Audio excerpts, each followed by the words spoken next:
Hello, and welcome to the Cash News Podcast. Informative conversations about all things currency and cash. We'll share insights on the issues affecting the world of cash today, like cash security, payments technology, and the cash supply chain. Your hosts, Tom Meehan and Sean Ferrari, hope to inform industry professionals and support better cash security and management by sharing the latest information on trends, strategies, and technology. This is the Cash News Podcast. Now, here's Tom and Sean. Guys in green, we're live. Guys in green, Orlando.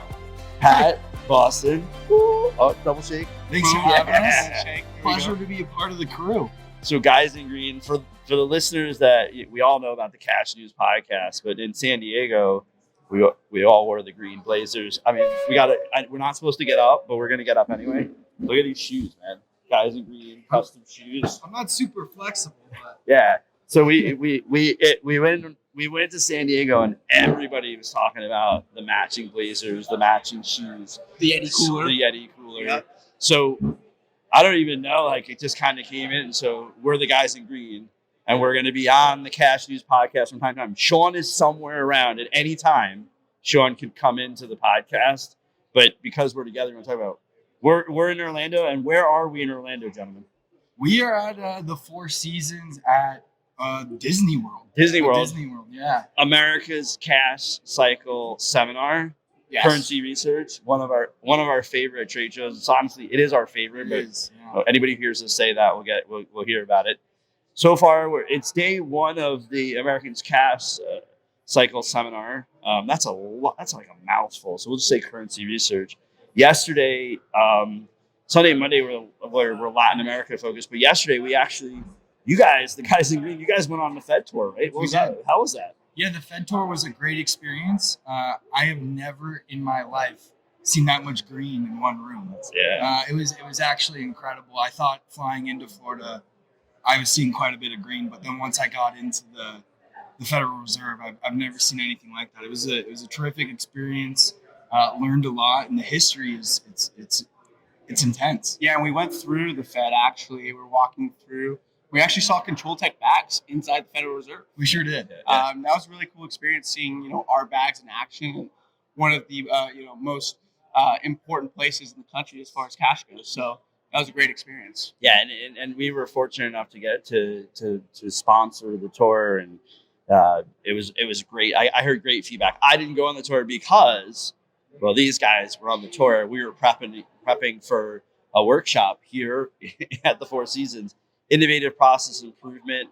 So it's a different workshop than what we've done in the past. It's a kind of a mix of design thinking, Six Sigma. It is exactly what it said, an Innovative Process Excellence program. So a really, really fun workshop. So before the conference actually started, we still got a lot done.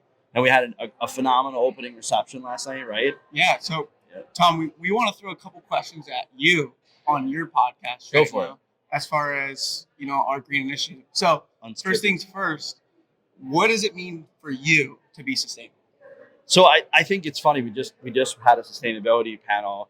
There's so many different definitions, and the easiest way that I say, and I say kind of two things together, is how people coexist with the planet, but the social side of always trying to do the right thing.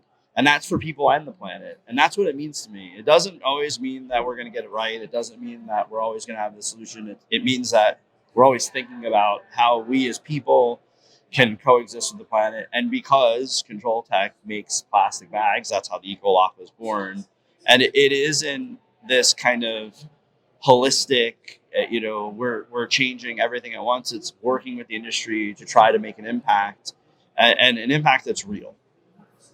Yeah, it's a great answer, Boston. I know you have a question prepared for Tom. Yeah, so when we were sitting in that seminar, there was a lot of kind of back and forth of what you find matters more, if it's efficiency or sustainability. And we took a poll, and it was skewed one way, but I wanted to kind of get your gauge and your opinion on that, Tom. This is unscripted. I didn't know they were going to ask these questions, which is awesome that you did, because I didn't get a chance to talk about that. Is why do you have to choose? So why are we in a position where people feel like they have to choose efficiency over sustainability? The workshop yesterday was not intended to address that, but the workshop yesterday was really about innovative process excellence. How do you improve processes while keeping a human in mind? So when we talk about improving processes, it has to be efficient. We're in a world where efficiency is key to be successful. Speed matters. Everything today, your consumers are, we live in the Amazon effect, right? Everybody expects everything now. So no matter what you do, you have to be efficient.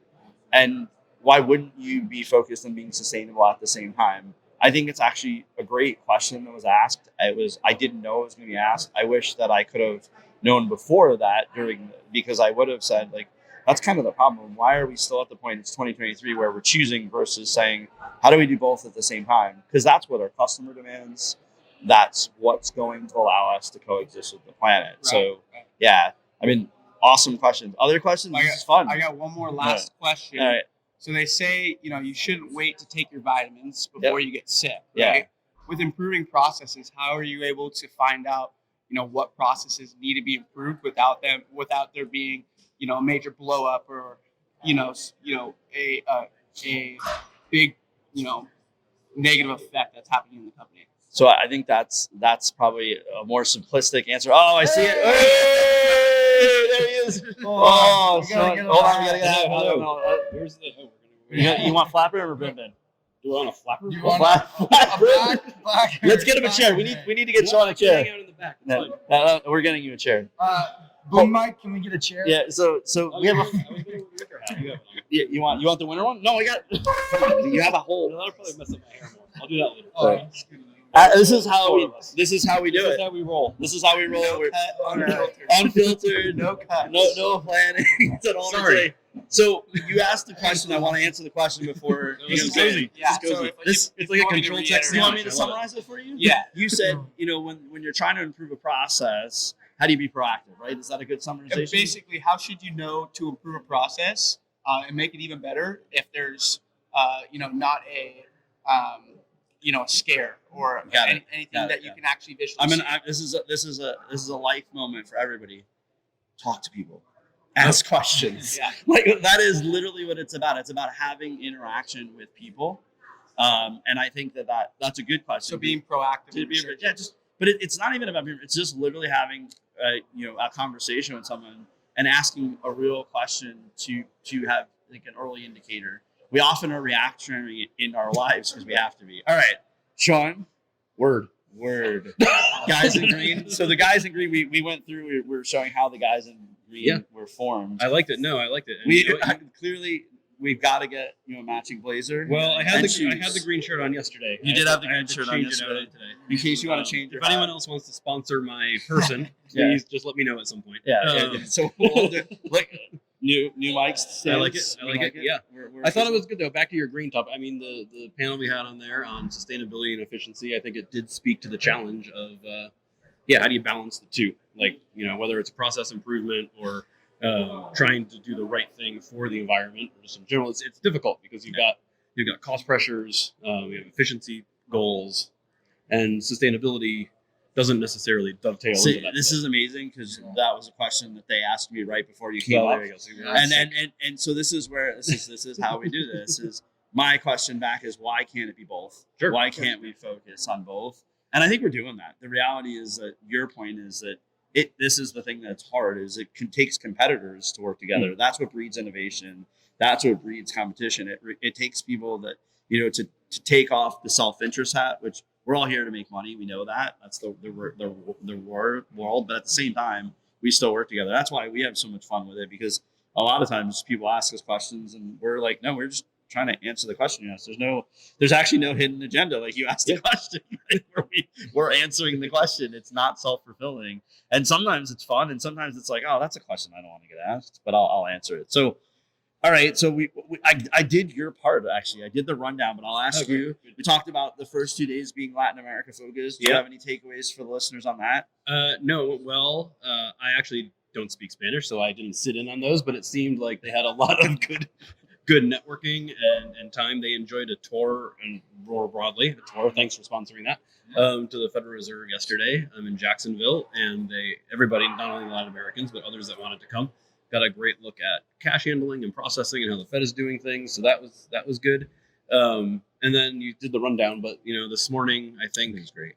Cash trends, a lot of stuff from the Fed, a lot of stuff from a couple other central banks, and views around the world. And I think the takeaway there, and my takeaway, and it was I think kind of crystal clear this morning, even from some of the audience polls, was, cash has declined a little bit in the past few years, but it seems to be reaching this kind of steady state now. Kind of we're settling in now. Countries that are still high cash users are likely going to come down to a bit. But for those countries that have already seen that decline or have an advanced digital payment system along with the cash, it seems like we're kind of at this level state for the time being.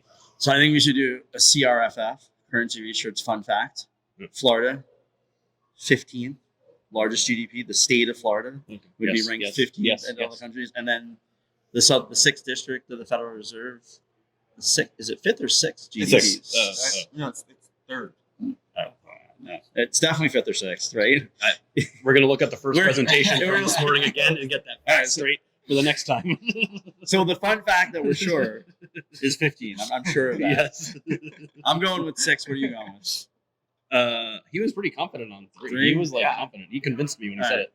All right. No, it could be 5. It could be 5. All right. I'm going with 5 or 6. Go with 5. I'm going with 5 or 6. I'm gonna sit on 6. Not that I'm good with numbers or anything, but generally when I fire a number out, I usually know. But I will say that I'm not 100% confident in this. But let's just go. The thing I always love, because Sean and I are always challenged about cash. I always love when the Fed talks about like the sheer volume in these districts. So it's always interesting. And last night at the bar, hoping we'll get some guests here, you had some digital folks who their job is literally to talk about digital payments, right? Yeah. And how cash. Yeah.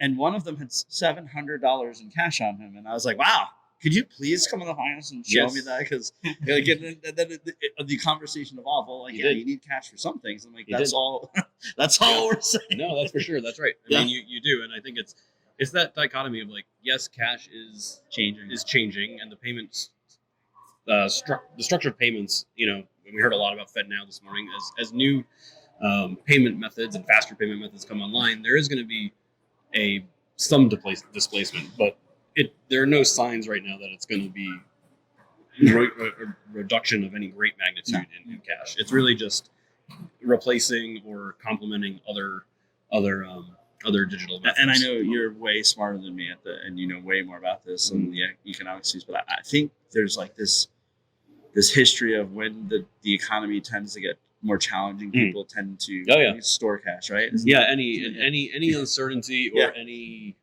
unrest. And not just here, anywhere in the world. So, right now, I would argue there's a little bit of unrest globally, a tad, and there's some economic challenges, right? Yeah. So for sure, yes. All of that leads to that, and it's just precautionary holding. Yep.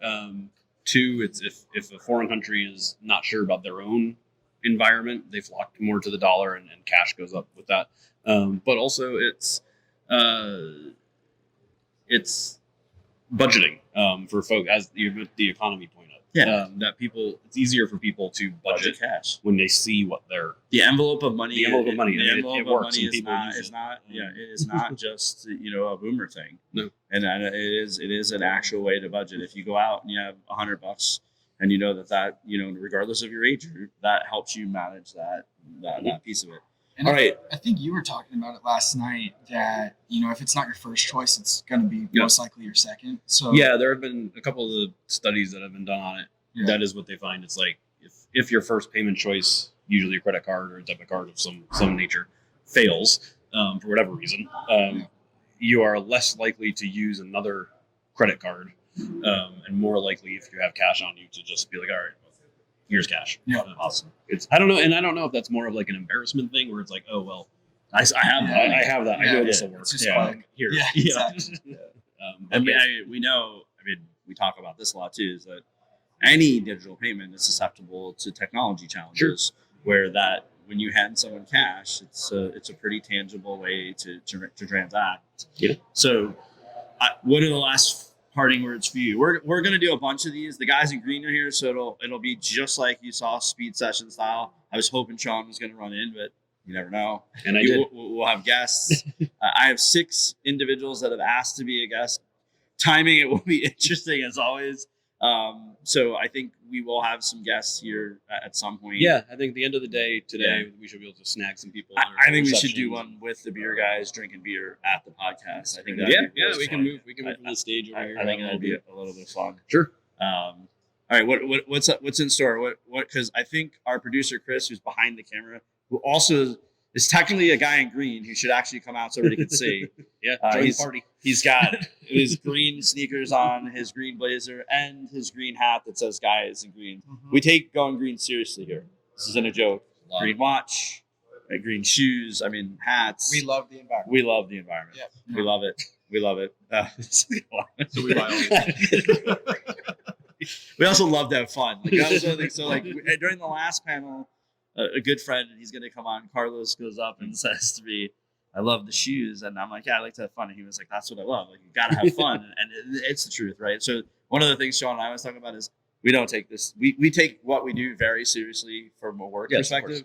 But this podcast was always about how do we deliver information in a fun way to have fun with it. And we've had a lot of fun with it. And every single time we do a taping, someone walks by. It's okay. Sorry. it's not. It's like everyone. Well, it's live. It's live. This is what happens in live. Chris is gonna we're gonna try to get this up soon for us. If any of you, Chris Watros is our producer. He's the man behind the curtain. He's the one that actually forces us to get in. Our other producer, Mary Luce, is not here. She would not get on camera. There's absolutely no way.